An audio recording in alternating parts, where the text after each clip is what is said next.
5 mix tricks in 5 minutes. Let's do this.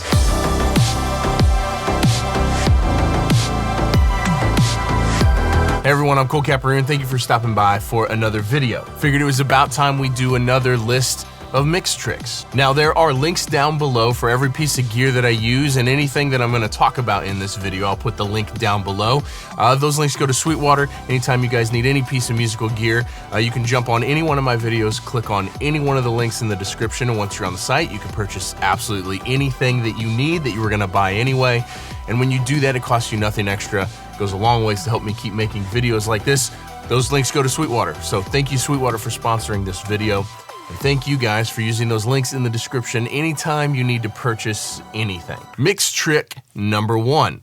In order to make something sound bigger, sometimes it can be a very cool thing to use a very, very short, subtle room reverb and just creep it up on a source, and that will give it some size. What a lot of people don't really think about is that every source that you hear has a room sound on it.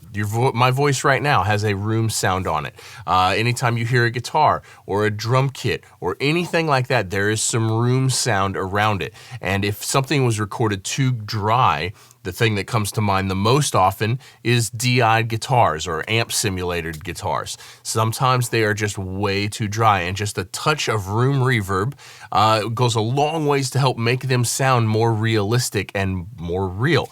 Now, using that in conjunction with a longer reverb for the character of something. So if you want some long, swirly, vibey reverb, awesome, still do that, but mess around on some stuff with a little bit of just a really short room reverb to increase the apparent size of whatever you're working on. Mix trick number 2, use the release speed on a compressor to bring things forward in a mix or push things back in a mix. Let's talk about vocals for a second. When you're compressing a vocal, as you turn the release faster, it's going to bring that vocal out closer to your face.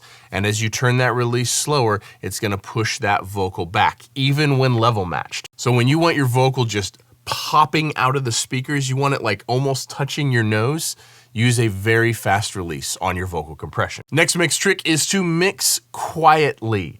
I think this is super important. It's not as sexy as like what EQ or compressor to use, but mixing quietly is something that a lot of us have a difficult time with because we want to feel it when we're mixing.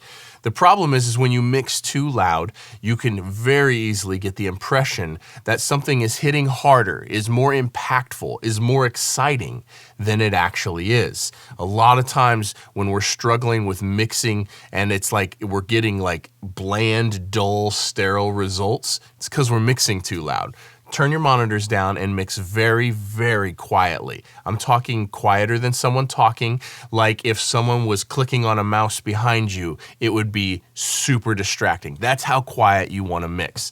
And doing so, if you can get your mix to sound exciting and powerful and impactful at a low volume, then it's gonna be incredible everywhere and at every volume. Mix trick number 5 is a little bit philosophical, but I think it's super important. Don't experiment while you're actually mixing a song. Do all of your experimentation on a different day, in a different session. You can use the same song, but do all of your experimentation separately from the time you've set aside to mix. As soon as you start mixing a song, you have a finite amount of time before your ears start to begin to fatigue and your brain starts to lose that fresh perspective. This fresh perspective is the single most important thing, in my opinion, in mixing. Now, this means that the longer you work on a song, probably the worse it's gonna be, or the less good mix decisions you're gonna make. So spend all of your time experimenting before you actually start the mix. On a different song, on a different day, whatever. Decide, know what every EQ plugin that you have does. Know what every compressor you have sounds like. Know what every reverb you have does and what it's capable of doing. And then when you get into the actual mix, when you're actually mixing a song, have the finish line in your head. Know exactly where you're trying to go. Know exactly what you want that vocal to sound like. Make these decisions in your mind before you open up a compressor, an EQ, a reverb, anything.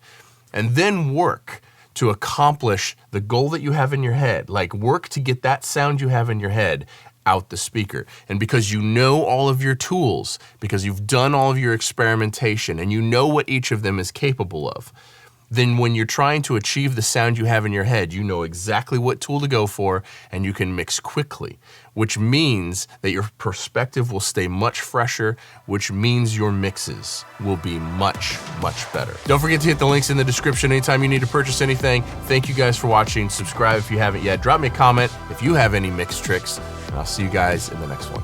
Peace.